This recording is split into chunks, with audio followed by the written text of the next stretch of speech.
دوسری طرف پاکستان میں حزب اختلاف کی جماعت پاکستان پیپلز پارٹی کے سینیٹر اور واشنگٹن میں پاکستان کی سابق سفیر شیری رحمان کا کہنا ہے کہ پاکستان نے کبھی بھی امریکہ کے صدارتی انتخاب میں کسی بھی فریق کی حمایت کا اظہار نہیں کیا ہے۔ شیری رحمان کے بقول اس بات کا فیصلہ امریکی عوام نے کرنا ہے کہ ان کے ملک کا آئندہ صدر کون ہوگا اور ہم اس فیصلے کا احترام کریں گے۔ دوسری طرف ایران کے سپریم لیڈر آیت اللہ خامنئی نے کہا ہے کہ امریکہ کے صدارتی انتخابات کے نتائج تہران کی پالیسی پر اثر انداز نہیں ہوں گے۔ ان کے بقول ایران کی پالیسی واضح ہے اور اس پر کسی فرد کے آنے جانے سے کوئی فرق نہیں پڑے گا۔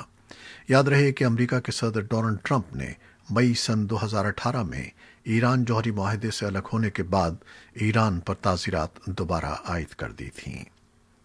افغان عوام بھی دنیا بھر کے دوسرے لوگوں کی طرح امریکہ میں ہونے والے صدارتی انتخابات کا جائزہ لے رہے ہیں اور سرکاری نتائج کا انتظار کیا جا رہا ہے۔ ملک میں کم از کم 2 ٹیلی ویژن چینل انتخابات کے بارے میں تازہ ترین خبریں نشر کر رہے ہیں۔ افغان سیاستدان اور تجزیہ کاروں کا کہنا ہے کہ وہ انتخابات کا بغور جائزہ لے رہے ہیں کیونکہ امریکی انتخابات کا افغان امن عمل پر براہ راست اثرات مرتب ہوتے ہیں۔ ایک نئی تشکیل کی گئی جماعت کے لیڈر احمد اللہ علی زئی کا کہنا ہے کہ وہ امریکہ کے منتخب صدر پر زور دیں گے کہ وہ افغانستان میں جنگ کو ختم کرانے کے لیے امن مذاکرات کو سنجیدگی سے لیں۔ ایک دفاعی تجزیہ کار اسد اللہ ندیم کا کہنا ہے کہ ان کے خیال میں افغانستان کی موجودہ صورتحال میں کوئی نمایاں تبدیلی نہیں آئے گی کیونکہ دونوں صدارتی امیدوار ان کے بقول افغانستان کے بارے میں یکساں نقطہ نظر کے حامل ہیں، جبکہ کچھ افغان صحافی اور سول سوسائٹی ایکٹیوسٹس کو امید ہے کہ امریکہ کے منتخب ہونے والے صدر افغانستان کے لیے حکمت عملی میں تبدیلی لائیں گے۔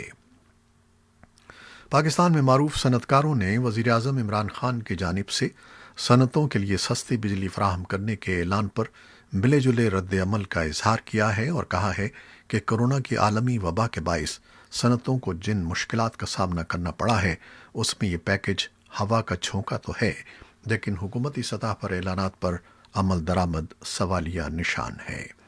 وفاقی حکومت کا موقف ہے کہ صنعتوں کو 24 گھنٹے آف پیک آورز بجلی فراہم کی جائے گی۔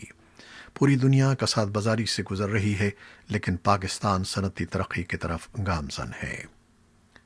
آسٹریا میں حکام ویانا میں پیر کے روز کیے جانے والے حملے کے بعد اس بات کی چھان بین کر رہے ہیں کہ آیا اس حملے میں 1 سے زیادہ حملہ آور تو ملوث نہیں تھے۔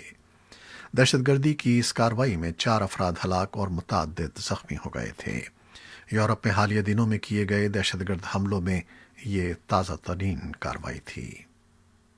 اور اب کرونا وائرس کی صورتحال۔ پاکستان میں گزشتہ 24 گھنٹوں کے دوران کرونا وائرس سے مزید 14 اموات ہوئی ہیں۔ پاکستان میں اب تک 3,36,000 سے زیادہ کیسز رپورٹ ہو چکے ہیں۔ دنیا بھر میں عالمی وبا سے ہلاک ہونے والے افراد کی تعداد 12 لاکھ سے تجاوز کر گئی ہے۔ یورپ میں گزشتہ 5 ہفتوں کے دوران کیسز کی تعداد میں دوگنا اضافہ ہوا ہے۔ صرف امریکہ میں 2,30,000 سے زیادہ اموات ہو چکی ہیں۔ کورونا سے متاثرہ ملکوں کی فہرست میں امریکہ پہلے، بھارت دوسرے اور برازیل تیسرے نمبر پر ہے۔ یورپ میں گزشتہ 5 ہفتوں کے دوران کورونا کیسز میں دوگنا اضافہ ریکارڈ کیا گیا ہے، جس کے بعد وہاں کیسز کی مجموعی تعداد 1 کروڑ سے تجاوز کر گئی ہے۔ خبر رساں ادارے رائٹرز کے اعداد و شمار کے مطابق یورپ میں تقریباً 9 ماہ کے دوران 50 لاکھ کیسز ریکارڈ کیے گئے ہیں، جبکہ گزشتہ 1 ماہ میں مزید 50 لاکھ کیسز سامنے آئے ہیں۔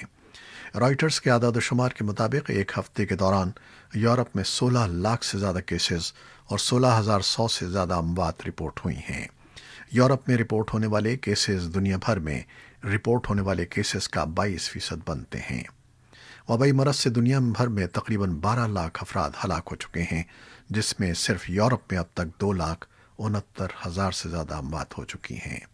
کیسز میں مسلسل اضافے کے بعد فرانس، جرمنی اور برطانیہ نے ملک بھر میں 1 ماہ کے لیے لاک ڈاؤن کا اعلان کر دیا ہے، جبکہ پرتگال نے جزوی لاک ڈاؤن اور اسپین اور اٹلی نے پابندیوں میں مزید سختی کر دی ہے۔